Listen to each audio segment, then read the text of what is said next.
Over the course of this series, we've looked at a couple of different types of GitHub client. First off, we looked at the GitHub Windows client, which is on screen at the moment, which is a very simplistic client, which gives you just enough functionality to go ahead and do the majority of functions that you're actually going to want to perform. Things like pushing and pulling files, adding commits, etc, etc. We then looked at the command line terminal, which offers a whole host of additional functionality, which is built into Git by default, but isn't accessible through the GitHub Windows shell. But that does come at the cost of being a lot less user-friendly. In this video I want to demonstrate a couple of other types of GitHub clients, not necessarily the clients themselves, but what each type of clients are capable of doing, which will then allow you to go ahead and explore and decide which specific client best suits your needs.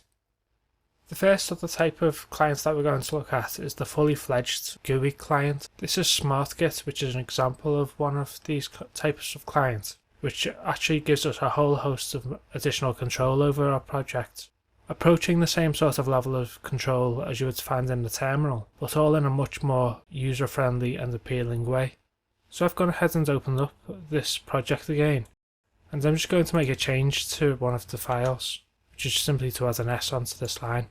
This is going to show us essentially a version of the git status command, and we can see that the to-do file has been changed. If we select it, it also shows us a differential, which shows us that this line has been replaced by this line with the S, which is highlighted in green. At this point, we can go ahead and stage this change, which is the same as ticking the change in the GitHub client. From here we can go ahead and create a commit, and we can either commit and push or just commit. We can then go ahead and push later on. We can go ahead and pull files down from our repository again, and we have all of the same sort of functionality as you would expect. One very nice feature of SmartGit is the log, which shows us a visual representation of what's happening within the project. We can of course use this to select specific commits that we want to check out, which will automatically check the actual branch out and move our heads to that specific point so that we're looking at the project as it was at that specific point in time. We do also have the ability to add branches and to merge branches here, as well as things like rebasing, as we've talked about in previous videos. I'm not actually going to commit the change, or rather I'm not going to push the change, but most people I speak to have outgrown the Windows client for GitHub very quickly, and still looking for a GUI similar to this one, which allows them the greater control which you would find with the terminal commands in a more user-friendly way.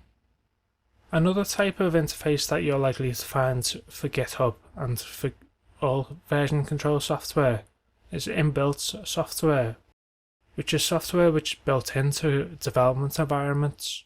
This is the code associated with the Automate YouTube project I've been working on, and I've already made a change. So these blue indicators indicate lines which have changed. The file names themselves are also highlighted in blue, and hovering over them shows the fact that they've been modified.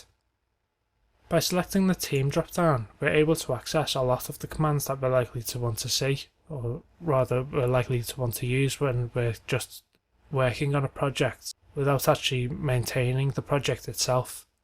So for example, we would likely want to commit, we would likely want to check out different versions, etc, etc.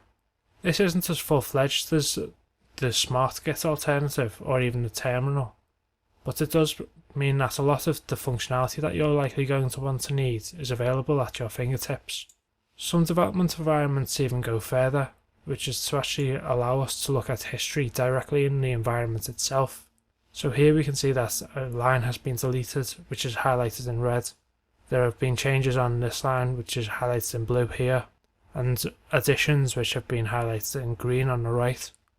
So as I say, the actual message of this video isn't to advertise any one specific alternative for the GitHub client, but just to demonstrate the fact that there are multiple different types of client out there, each of them with specific target audiences.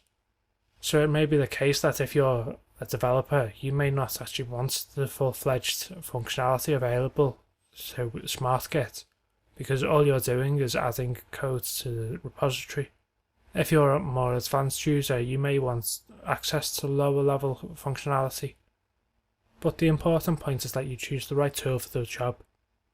In the next video, we're going to be looking at alternatives to GitHub, so make sure you subscribe so you don't miss that.